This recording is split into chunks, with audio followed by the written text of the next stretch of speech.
Assalamualaikum warahmatullahi wabarakatuh. Salam sejahtera bagi kita semua. Di sini kami merupakan kelompok 1 pada mata kuliah praktikum Manajemen Rantai Pasok Agribisnis golongan G, Program Studi Agribisnis Fakultas Pertanian Universitas Jember yang pada kesempatan kali ini akan memaparkan video pembelajaran mengenai tahapan-tahapan dalam rantai pasok pada studi kasus Perum Bulog Sumbawa. Karena ada pepatah mengatakan tak kenal maka tak sayang, maka sebelum masuk pada inti pembahasan, saya akan memperkenalkan anggota dari kelompok 1. Yang pertama ada Khalifah Dinda Nurayuni dengan NIM 211510601018. Yang kedua ada Leoni Puspitasari dengan NIM 211510601020. Yang ketiga ada Nuril Dewi Kolbunia dengan NIM 211510601074. Yang selanjutnya ada Tiara Febru Zahra dengan NIM 211510601103. Lalu yang terakhir ada Yasaroti Ayamilah dengan NIM 211510601105. Untuk selanjutnya akan dilakukan pemaparan materi oleh setiap anggota dari kelompok 1. Sektor pertanian memiliki peran penting dalam perekonomian nasional. Salah satu komoditas yang berperan penting dan memiliki nilai ekonomis tinggi adalah padi. Karena sebagian besar penduduk di Indonesia mengonsumsi beras untuk memenuhi kebutuhan pokoknya. Untuk memenuhi kebutuhan masyarakat Indonesia dengan tingkat pertumbuhan yang tinggi, perlu adanya manajemen rantai pasok dalam memenuhi kebutuhan masyarakat. Nah, manajemen rantai pasok atau supply chain management merupakan salah satu bagian dari manajemen operasi wilayah keputusan, perencanaan persediaan, dan kebutuhan bahan baku. Di mana supply chain management merupakan sebuah konsep pengelolaan perusahaan yang berusaha untuk mengintegrasikan usaha pencarian bahan mentah, operasi produksi, dan penghantaran produk akhir menurut Prasojo tahun 2012. Pemenuhan suplai beras utamanya dilakukan oleh BUMN, yaitu Perum Bulog. Perusahaan ini akan membantu masyarakat dalam melakukan pengontrolan dan penjagaan suplai beras, baik di Sumbawa maupun Indonesia untuk mencegah kelangkaan pangan jenis padi, utamanya di daerah Sumbawa. Tahapan dalam rantai pasok terdiri dari beberapa tahap, yakni yang pertama, pelanggan atau customer, persiapan atau planning, transaksi atau purchasing, bahan baku atau inventory, produksi atau production, dan yang terakhir pengiriman atau delivery. Kita masuk ke pembahasan pertama yaitu terkait pelanggan atau customer. Nah, di mana pelanggan atau customer sendiri merupakan tahapan pertama atau tahapan awal dari tahapan rantai pasok dalam bisnis.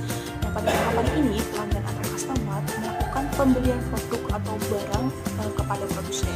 Aliran informasi yang didapatkan pelanggan itu berasal dari jumlah produk yang dipesan dan juga waktu pengiriman produk. Nah, pada Perum Bulog sendiri, konsumen mengetahui aliran informasi berdasarkan dua hal. Yang pertama itu ialah jumlah beras yang dipesan, yaitu dilihat pada data yang dimana data tersebut berasal dari tahun 2019 hingga tahun 2021. Penjualan tertinggi berada pada tahun 2020, yaitu lebih dari 700.000 kg beras yang dijual Perum Bulog kepada konsumen. Sedangkan pada tahun 2021 mengalami penurunan yang cukup tinggi, yang dimana Perum Bulog tidak menjual lebih dari 200.000 kilogram beras. Sedangkan untuk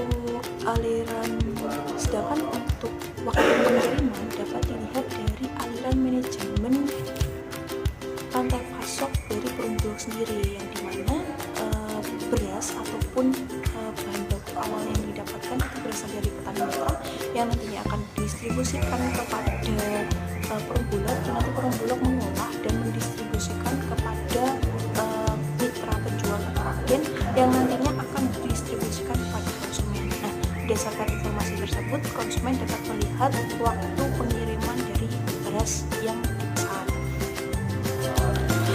Tahapan selanjutnya yaitu perencanaan atau planning, di mana perencanaan rantai pasok ini merupakan sebuah interaksi yang terjadi antara penjual dan pembeli atau konsumen dan produsen yang melibatkan kegiatan yang mungkin akan dilakukan setelahnya, seperti perkiraan produk, perhitungan kapasitas, lead time, penawaran, dan permintaan yang terjadi di sebuah pasar.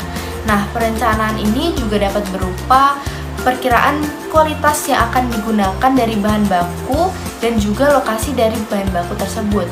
Pada Perum Bulog Subdivre Sumbawa ini sendiri, perencanaannya itu lebih kepada pengadaan persediaan beras demi memenuhi kebutuhan masyarakat Sumbawa. Nah, perencanaan ini dapat dilihat seperti bagan yang telah tertera, yaitu peramalan dari pengadaan beras dari tahun 2019 hingga 2021.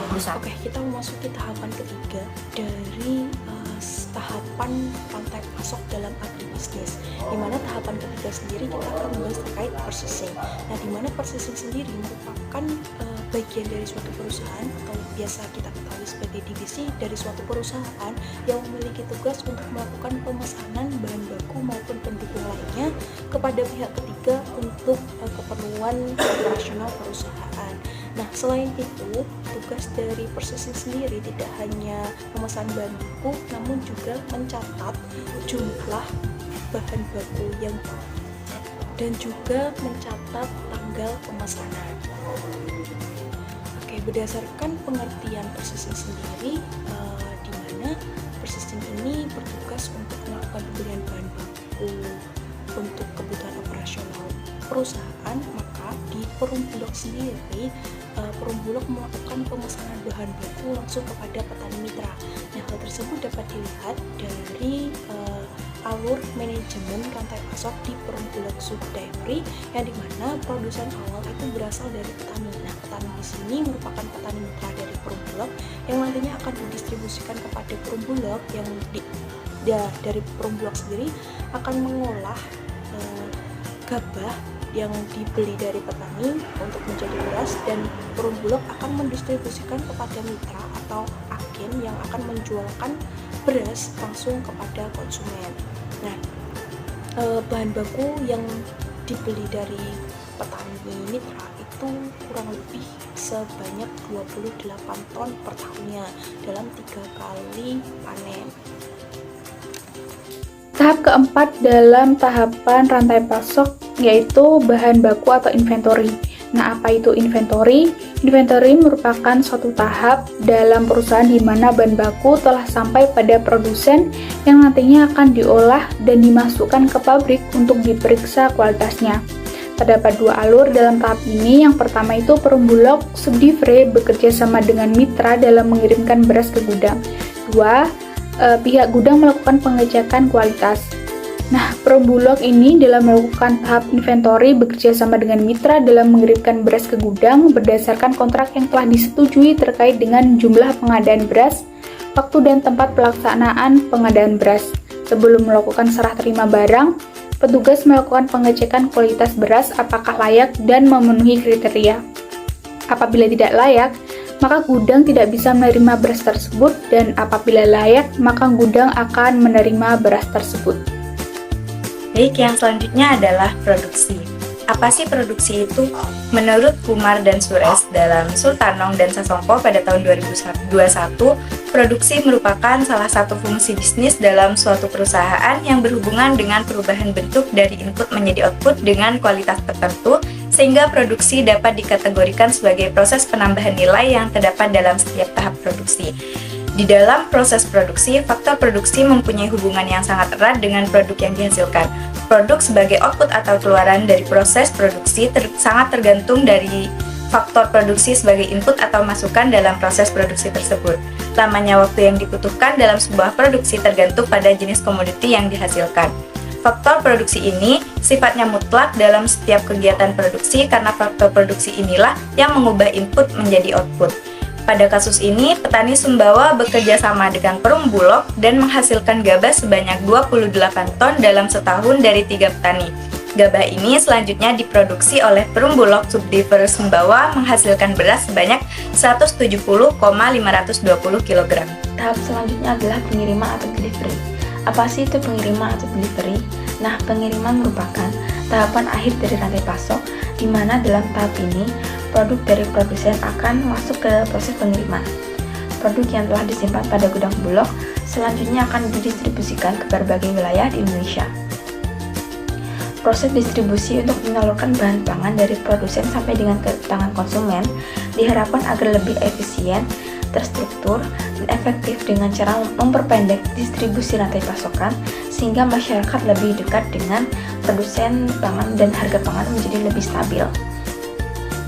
Di mana Bulog sendiri menyalurkan beras ke konsumen melalui 3 jalur antara lain penjualan langsung, penjualan distributor, dan jaringan retail atau LPK.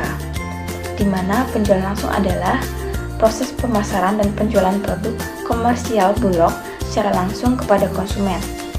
Dengan sistem penjualan langsung ini, beras didistribusikan kepada konsumen kepada kelembagaan pemerintah dan non-pemerintah, BUMN, swasta, dan badan usaha lain seperti hotel, restoran, catering, dan melalui operasi pasar murah.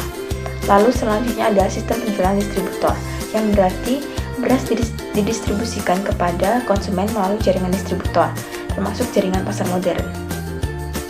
Kemudian yang terakhir adalah jalur retail atau RPK, atau bisa disebut rumah pangan kita, yang merupakan binaan Perum Bulog untuk membangkitkan usaha kecil masyarakat dengan penyediaan dan penyaluran produk murah dan sehat dalam rangka kegiatan stabilisasi harga pangan. Melalui distribution center atau DC, beras didistribusikan kepada RPK-RPK yang ada dan langsung disalurkan ke masyarakat umum yang ada di Sumbawa. Berikut ini adalah profil singkat dari Bulog. Perum Bulog adalah perusahaan umum milik negara yang mengemban amanah untuk menjaga ketersediaan pangan dan stabilisasi harga pangan, mendistribusikan komoditas pangan ke seluruh pelosok negeri, memastikan produk pangan berkualitas hadir di tangan konsumen dan rumah tangga. Kekuatan jaringan Perum Bulog terdiri dari ribuan gudang dan kantor yang tersebar di seluruh pelosok tanah air. Dengan didukung sumber daya manusia yang profesional, Bulog akan senantiasa memberikan kontribusi kepada masyarakat, bangsa, dan negara. Untuk menjadi perusahaan pangan yang unggul dan terpercaya dalam mendukung terwujudnya kedaulatan pangan.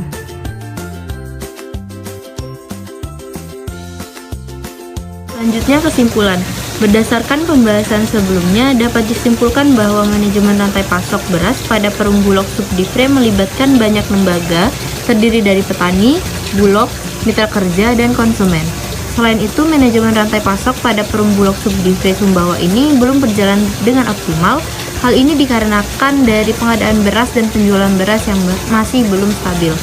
Harapan kedepannya, semoga Perum Bulog Subdivre ini dapat meningkatkan persediaan berasnya sehingga dapat memenuhi kebutuhan masyarakat. Kami sampaikan, kurang lebihnya mohon dimaafkan. Wabillahi taufiq wal hidayah. Wassalamualaikum warahmatullahi wabarakatuh.